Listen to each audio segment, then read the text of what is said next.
What if one of the most feared spiritual powers in pre-colonial West Africa was born not in peace, but in war? What if the rise of the Aro Confederacy, a network that shaped trade, religion, and politics across eastern Nigeria, began with a brutal struggle between neighbors? This is not legend whispered in moonlit compounds. It is a story preserved in oral traditions, colonial intelligence reports, and the writings of historians like Adiele Afigbo and Elizabeth Isiche. It is the story of the Aro-Ibibio War. Before Arochukwu became a spiritual capital, the land was under the authority of the Ibibio kingdom, often referred to in tradition as the Ibom kingdom. The Ibibio held political control of the region.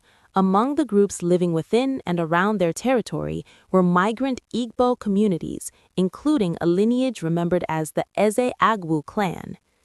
Tension grew slowly. Disputes over authority, control of land, influence over trade routes, religious legitimacy. What began as rivalry hardened into open hostility. According to Aro traditions recorded in multiple historical works, the Eze-Agwu clan, unable to withstand Ibibio military strength, sought spiritual and strategic reinforcement. They turned to a priestly figure remembered as Nachi, a ritual specialist whose role would prove decisive. But prayer alone would not win a war. An alliance was forged. Warriors, known as the Akpa, described in oral accounts as skilled fighters from the Cross River region, were invited to intervene. Their leaders are remembered as Osim and Akuma. They brought not only manpower, but military coordination that altered the balance of power. The conflict that followed was not a single battle, but a campaign. Ibibio resistance was strong. The struggle was prolonged. Casualties mounted. Yet, gradually, the alliance of Eze-Agwu, Nachi, and the Akpa forces gained the upper hand. When the war ended, the political map of the region had changed forever.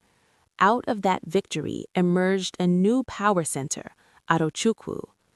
From this foundation rose what historians now call the Aro Confederacy, a decentralized but highly influential network of settlements and agents stretching across Igbo land and beyond.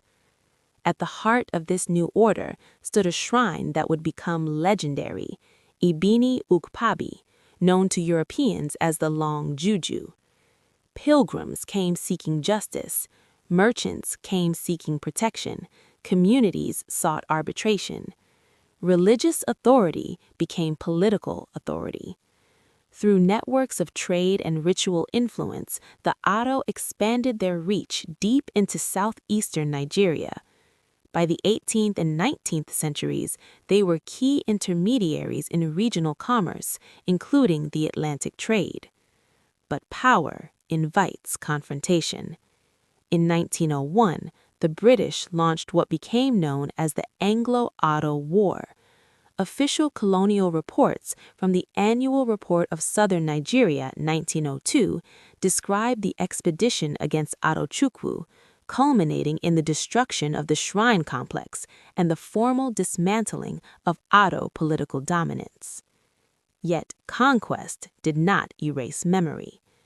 Modern scholars such as Adiele Afigbo argue that the Aro system was not simply a slave-raiding empire, as colonial narratives claimed, but a complex political and ritual network that emerged from earlier regional conflicts, including the foundational war with the Ibibio.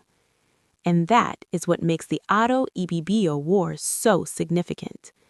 It was not merely a clash of neighbors, it was a turning point in southeastern Nigerian state formation, a moment where migration, alliance, warfare, and religion fused into a new political order. From conflict came confederation, from war came a spiritual capital, from Arochukwu radiated influence that shaped centuries of history. Today, the story reminds us that Nigerian history was never static. It was dynamic, strategic, interconnected.